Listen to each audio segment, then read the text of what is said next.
Então, Apocalipse, ao contrário do que muitas pessoas ensinam, pregam e editam com filmes e músicas, Apocalipse não é o livro do caos, Apocalipse é o livro da esperança, irmãos. Quando você vê um filme, você pensa em tragédia, você pensa logo na palavra Apocalipse. Apocalipse, na cabeça de muita gente, é a água invadindo o território, é o terremoto destruindo os prédios, são as pessoas correndo, todo mundo desesperado, desnorteado, caos na igreja, caos na política, caos na sociedade.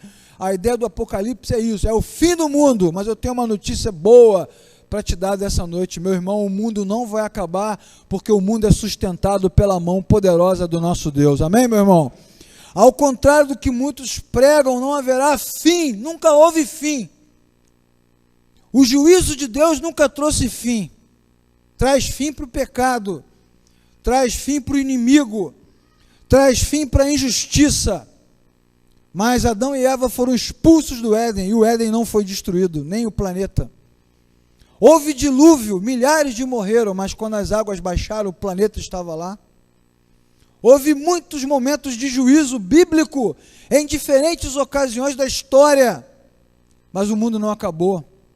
Porque não há homem, não há povo, não há tribo, não há país, não há bomba atômica, não há arma química capaz de destruir aquilo que o nosso Deus construiu. Como eu digo no seminário, Apocalipse é o spoiler de Deus. Deus vai contar o final da história para você. Como é que a história termina? O que Deus está dizendo? Vamos tentar resumir com frases que nós possamos compreender. O que Deus está dizendo? Primeiro, Ele está dizendo: não tenham medo. Primeira coisa que João viu foi um trono. O Brasil está à deriva, o universo não. Tem um trono e tem um rei sentado nele, que é Jesus. Então ele viu um trono. Primeira coisa que ele viu foi um trono. Depois ele viu uma cidade. Deus está dizendo que eu tenho tudo pronto, preparado. Não tenho plano B, nem tenho plano C, não tenho plano D. Não vou inventar na hora, está tudo pronto. Depois ele percebeu que a cidade era gloriosa. Seja lá qual for a bênção que nós experimentamos nessa vida, qualquer uma, nada se compara ao que Deus tem preparado para nós. Nada. Nem nessa vida, nem no passado, nada se compara. Ninguém experimentou em época nenhuma da história o que Deus está preservando para nós. Ele está dizendo: olhe para a cidade, ela é gloriosa, e o mais legal disso tudo, ela é cristocêntrica. Jesus é o sol, é a luz, é o dia, é o rio, é a árvore, Ele é a folha, Ele é a cura, Ele é tudo. Cristo é o centro de todas as coisas. Olhem o texto, é Jesus falando: eu, Jesus, escrevo essas coisas, eu, Jesus, mando essa mensagem, eu, Jesus, estou governando, e prepare-se, porque eu, Jesus, em breve voltarei. Então ele vai falando para dar esperança. Para dar esperança. Se o nosso corpo, meus irmãos, nos abandona nesse mundo, em breve nós teremos um corpo glorificado. Se não há remédio que nos cure, nós em breve comeremos das folhas da árvore da vida.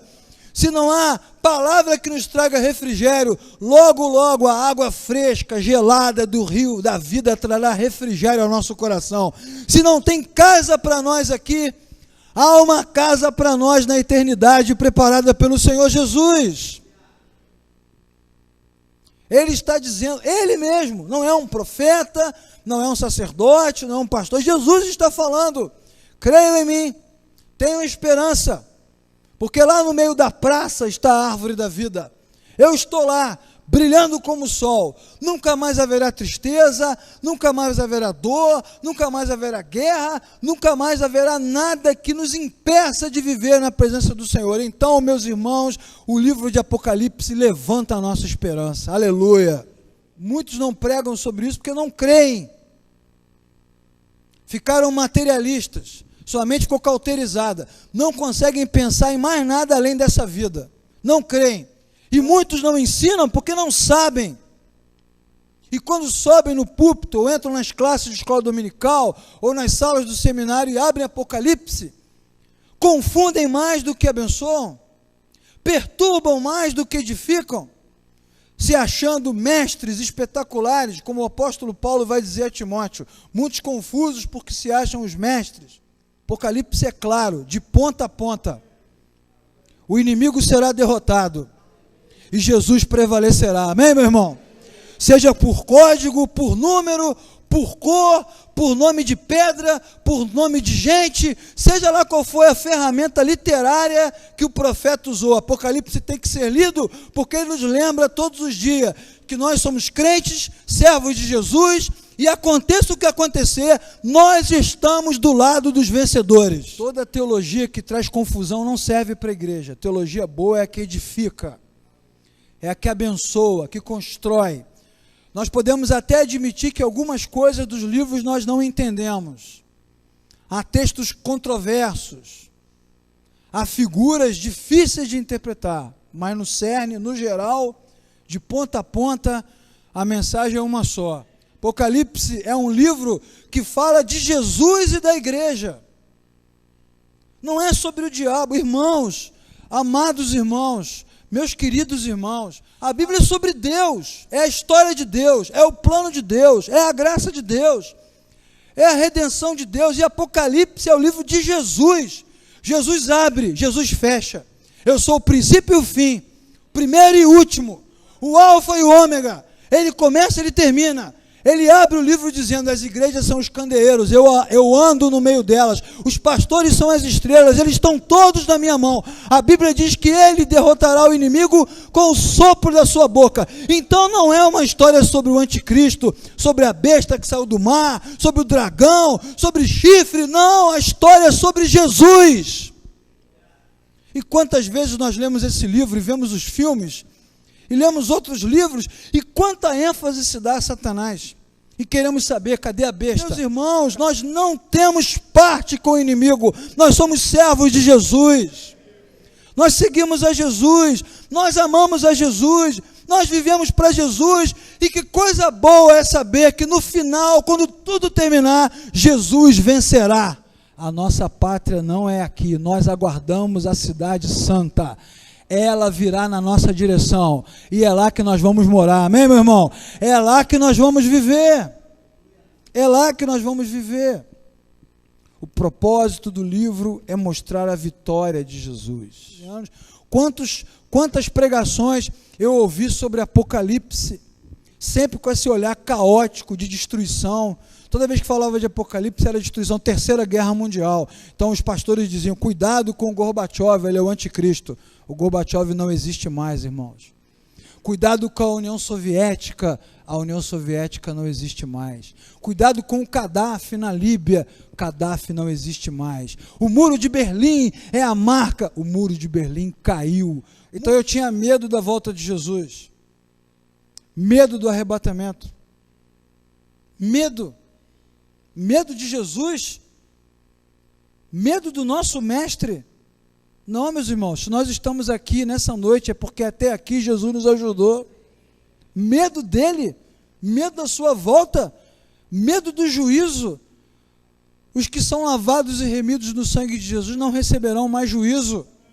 Nós receberemos a recompensa da nossa fé. Todo aquele que crê em Jesus terá a sua recompensa. A Bíblia chama de galardão, mas a gente pode dar um nome mais moderno para prêmio. Todo mundo vai ser premiado. Que prêmio é esse? A salvação eterna em Cristo Jesus. Que medo que nós vamos ter do arrebatamento. O arrebatamento é o dia da nossa vitória, irmãos. É o dia da nossa grande vitória. Finalmente. Chegou a hora, chegou o dia.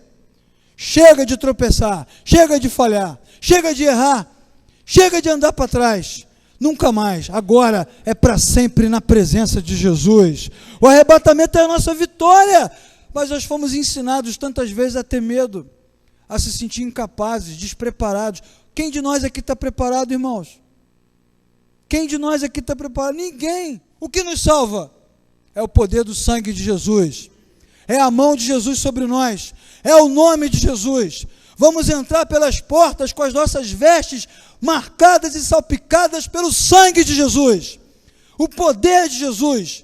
E estamos aqui nessa noite abrindo e fechando o culto em nome de Jesus, porque é por causa de Jesus que nós estamos aqui. por causa deles que nós vivemos. É por Ele, para Ele e por Ele. Não há outra razão. Não somos merecedores e nem dignos. Bendito seja o nome do Senhor por causa disso. Então nós não temos que ter medo do juízo. Nós temos que nos alegrar na sua presença, porque a igreja desfrutará da bem-aventurança eterna.